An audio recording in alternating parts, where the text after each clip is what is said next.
فقد قال الله تعالى في كلامه المجيد والفرقان الحميد: أعوذ بالله من الشيطان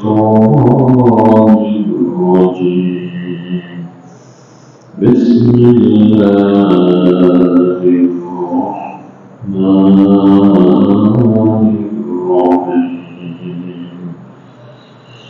وإذ قال عيسى ابن مريم يا بني إسرائيل إني رسول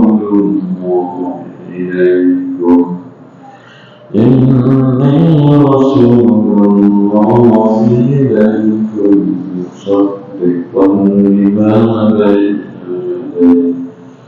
مصدقا لما بين يدي من التوراة ومبشرا برسول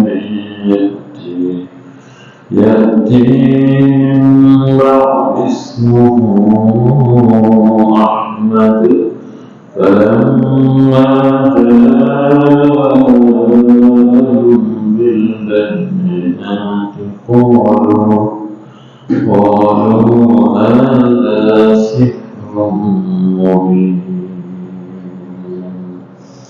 وقال رسول الله صلى الله عليه وسلم: إذا سرتك حسنتك وأساءتك سيئتك فأنت مؤمن.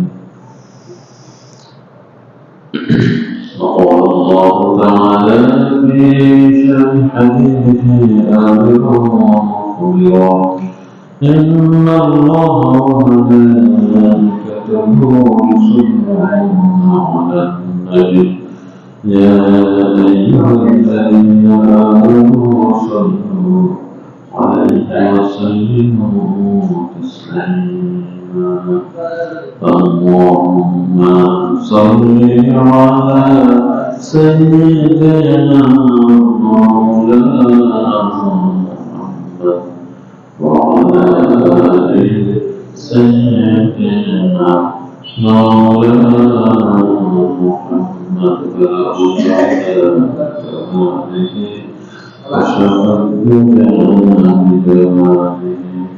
حسنت جميع خصاله صلوا عليه وآله رسولا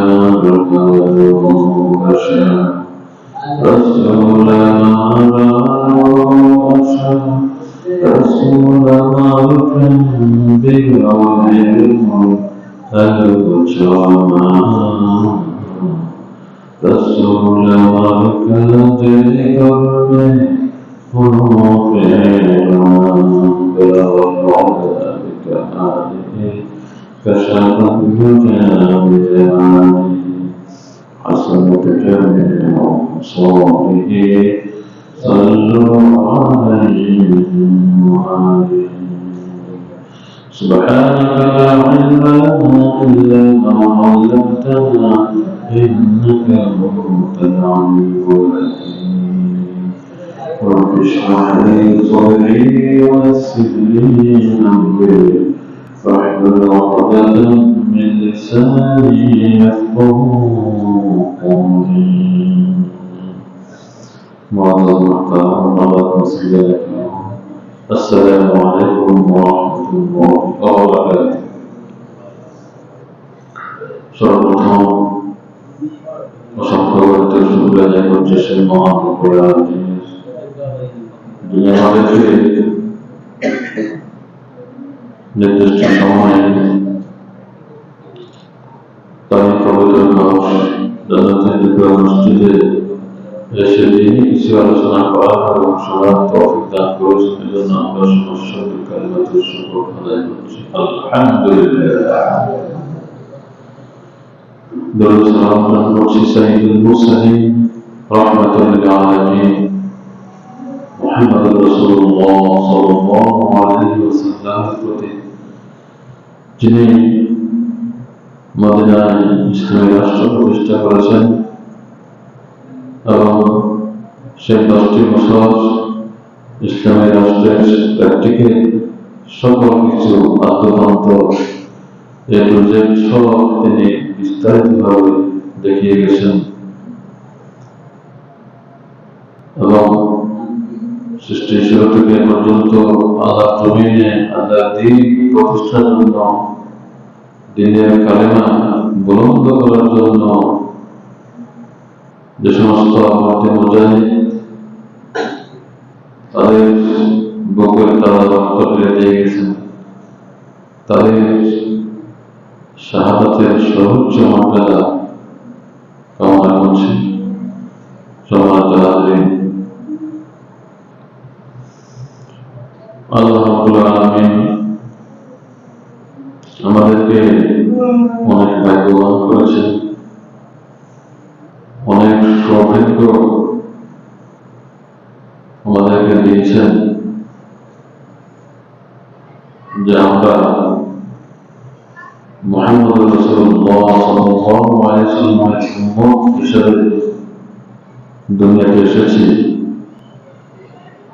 অনেক নবীরাও কিন্তু আল্লাহ রাব্বুল আলামিনের দরবারে দরখাস্ত করেও একজন ছাড়া তাদের কারো দোয়াই কবুল নেই। উম্মতে মুহাম্মাদীর এত মর্যাদা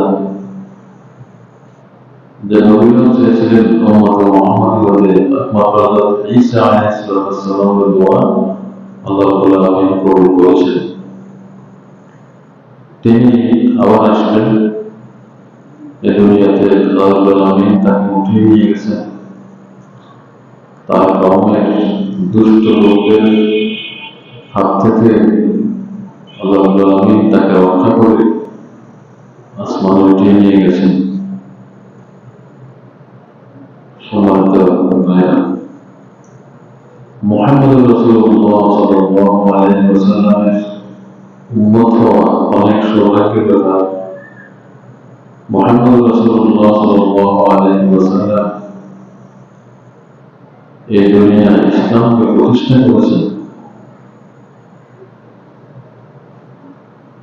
ইসলাম কিভাবে বাস্তব জীবনে অনুসরণ করতে হয় সেটি তিনি আমাদেরকে প্র্যাকটিক্যালি দেখিয়ে গেছেন। মুহাম্মদ রাসূলুল্লাহ সাল্লাল্লাহু আলাইহি ওয়াসাল্লাম তাকে আল্লাহ রাব্বুল আলামিন সূরা সাফের মধ্যে আহমদ হিসেবে উল্লেখ করেছেন। আল্লাহ রাব্বুল আলামিন বলেছেন যে তার নাম হচ্ছে আহমদ। তিনি বলছেন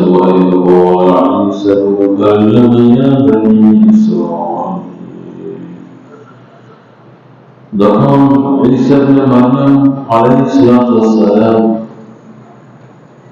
যখন বলেছিলেন ইয়া বনী ইসরাঈল, হে বনী ইসরাঈলের লোকেরা, ইন্নী রাসূলুল্লাহি ইলাইকুম, আমি তোমাদের কাছে একজন রাসূল হিসেবে এসেছি। আল্লাহ রাব্বুল আলামিন আমাকে রাসূল হিসেবে পাঠিয়েছেন। মুসাদ্দিকান লিমা বাইনা ইয়াদাই মিনাত তাওরাত, তোমাদের সামনে যে তাওরাত রয়েছে, যে তাওরাত হযরত মূসা আলাইহিস সালামের উপর নাযিল হয়েছিল, সেই তাওরাতের আমি সত্যায়নকারী। তাওরাত যে আল্লাহ রাব্বুল আলামিনের পক্ষ থেকে নাযিল হয়েছে, এটি যে আসমানী গ্রন্থ, এই আসমানী গ্রন্থের আমি সত্যতা প্রমাণকারী। ومبشرا برسول, এবং এমন একজন রাসূলের সুসংবাদ দিতে এসেছি তোমাদের মাঝে, যিনি ইয়াতি মিন বা'দি ইসমুহু আহমদ, যিনি আমার পরে আসবেন এবং যার নাম হবে আহমদ। فلما جاءهم بالبينات قالوا هذا سحر مبين, অতঃপর যখন প্রমাণাদি সহকারে তাদের সামনে স্পষ্ট হয়ে গেল, তখন তারা কি বললো, হাযা সিহরুন মুবিন, এটা হচ্ছে সুস্পষ্ট জাদু। মুহাম্মদ রাসূলুল্লাহ সাল্লাল্লাহু আলাইহি ওয়াসাল্লাম যখন তার কোরআনের তেলাওয়াত শুনে, যখন আশেপাশের লোকেরা যখন ইসলাম ধর্মে দীক্ষিত হওয়া শুরু করলো, তখন কাফেররা কি বলল যে এটা তো জাদুঘর, নাউযুবিল্লাহ।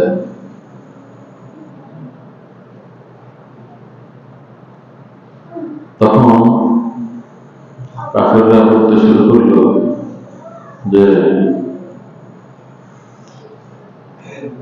যখন মুহাম্মদ রাসূলুল্লাহ সাল্লাল্লাহু আলাইহি ওয়াসাল্লাম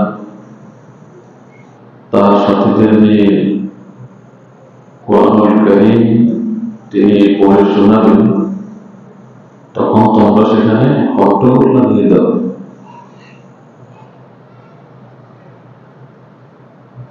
অর্থাৎ কাফেররা চায় না যে মুহাম্মদ রাসূলুল্লাহ সাল্লাল্লাহু আলাইহি ওয়াসাল্লাম এই কোরআনের অমেয় সুমধুর বাণী, মহিমান্বিত বাণী মানুষের মাঝে নির্বিঘ্নে প্রচার করুন, এটা কাফেররা চায় না। তাহলে কোরআনের প্রচারে প্রসারে অনীহা প্রকাশ করবে কারা? তারা কাফের। কাফেররা একমাত্র চায় না যে কোরআন প্রচার করা হোক, কোরআন প্রতিষ্ঠা হোক। এমনিভাবে রাসূলুল্লাহ সাল্লাল্লাহু আলাইহি ওয়াসাল্লামকে জাদুঘর বলেও তারা সুবিধা করতে পারে নাই। তারা মক্কা গৃহে, পবিত্র মক্কা গৃহে যখন অন্যান্য দেশের লোকেরা আসতো তওয়াফ করার জন্য, তখন কাফেরদের এজেন্ট যারা ছিল তারা বলতো, খবরদার ওই লোকের কাছে তোমরা যাবে না, গেলে তোমাদেরকে এমন কিছু কথা বলবে যে কথা আসলে তোমরা জাদুগ্রস্ত হয়ে যাবে। তখন এটা হচ্ছে নেগেটিভ প্রচার। তখন মানুষদেরকে তারা যখন বলতে লাগলো যে এভাবে নেগেটিভ ভাবে মুহাম্মদ রাসূলুল্লাহ সাল্লাল্লাহু আলাইহি ওয়াসাল্লামকে সাধারণ মানুষের কাছে যখন উপস্থাপন করতে শুরু করলো, তখন সাধারণ মানুষেরা তাদের মনে এক ধরনের কিউরিওসিটি জাগলো যে গিয়ে দেখি না সেখানে তিনি কি করেন।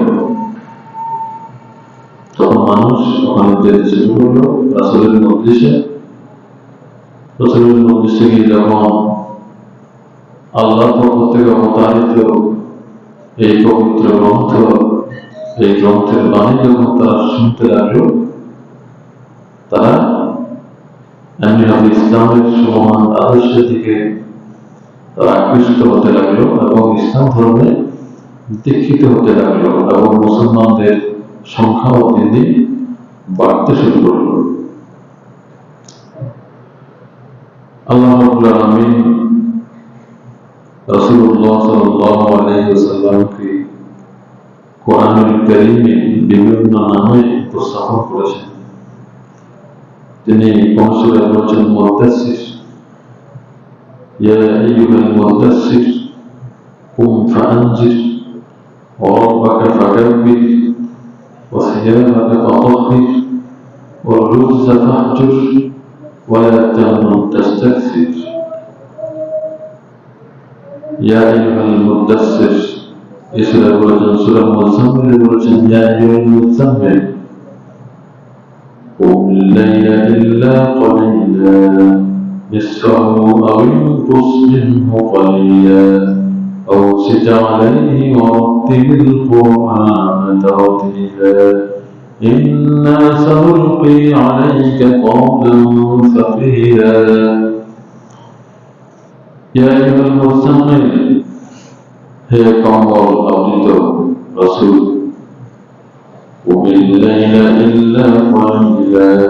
আপনি রাত্রিতে উঠে সালাতুত তাহাজ্জুদ আদায় করুন। আও ইয়ানকুস মিনহু, অথবা রাত্রির পুরো অংশ নয়, রাত্রির কিছু অংশ অর্ধেক অথবা অর্ধেকের চেয়ে একটু কম অথবা বেশি। এভাবে আপনি নিয়ম করে সালাতুত তাহাজ্জুদ আদায় করুন। ওয়ারাত্তিলিল কুরআনা তারতিলা, এবং কোরআনুল কারীমকে আপনি তারতিলের সাথে থেমে থেমে পড়ার জন্য আল্লাহ আদেশ করেছেন। ওয়ারাত্তিলিল কুরআনা তারতিলা ইন্না সানুলকি আলাইকা কওলান সাকিলা, নিশ্চয় আমি আপনার উপর নাযিল করব একটি ভারী কথা। যে কোরআন আল্লাহুল আমিন মুহাম্মদ রাসূলুল্লাহ সাল্লাল্লাহু আলাইহি ওয়াসাল্লাম নাযিল করেছেন, এটি একটি ভারী, অনেক মূল্যবান বাণী। যখন কোরআন নাযিল হতো, রাসূলুল্লাহ সাল্লাল্লাহু আলাইহি ওয়াসাল্লাম যখন কোনো বাহনের পিছনে কোনো ছিল থাকতেন, তখন বাহনের পাগুলি মাটিতে ডেবে যেত। এত ভারী কোরআন নাযিলের সেই মুহূর্ত, যখন রাসূলুল্লাহ সাল্লাল্লাহু আলাইহি ওয়াসাল্লাম কোরআন নাযিল হলো, তিনি মর্মাহত হয়ে যেতেন, থেমে যেতেন।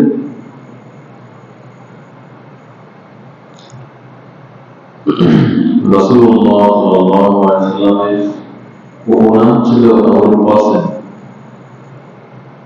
আরবিতে যে সমস্ত নামের আগে আবু অথবা উম্মুন এই দুটো শব্দ যুক্ত করা হয়, সেটাকে বলে কুনিয়াত অথবা উপনাম। এমনিভাবে মুহাম্মদ রাসূলুল্লাহ সাল্লাল্লাহু আলাইহি ওয়াসাল্লামের উপনাম ছিল, এটা হচ্ছে